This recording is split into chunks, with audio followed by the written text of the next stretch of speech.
দেখো না বন্ধুরা, বিকেল বিকেল ঘুম থেকে উঠে বলে, ও মা, আমার সবাই ছেলে ছেলে বলে, সবাই মদ্দালি বলে, তুমি আমার কানটা ফুইটে দাও তো। আমি বলি, ঠিক আছে বাবা, সবাই মদ্দালি বলে যখন, আয় কানটা ফুইটে দিই। তা খুব হেসে খেলে আমার কাছে কি সুন্দর করে কানটা ফুটাতে আইছিল। কিন্তু তারপরের অবস্থাটা তোমরা দেখলি অবাক হয়ে যাবে বন্ধুরা। কেঁদে কুপোকাত হয়ে গেল। আমার তো খুব হাসি পাচ্ছিল, কষ্ট লাগছিল না, কিন্তু তাও তোমরা দেখো আমি খুব হেসে ফেলেছি। কারণ আমার কাছে হেসে হেসে এসে কেঁদে ফেলেছে।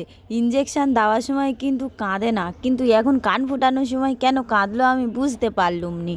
বলতেছে, ও মা, আমার আর কানের পড়ার শখ নি গো, আমি একটা কান ফুটো থাক, আর একটা কান আমি ফুটো করবো নি। অনেক ভালো বলে বুঝে বুঝে কি আর করব, বাচ্চা মানুষ, একটু হেসে ফেলিছি, কি করব। বলি, এপারের গানটা দিই না, খুব ভয় পেয়েছে, আমার কাছে আর আসবে না।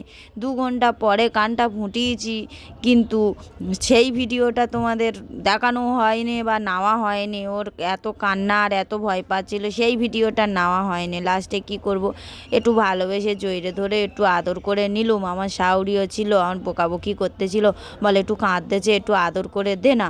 কি আর করব, এই বলি এটা দিই না, ও ভয় পাচ্ছে।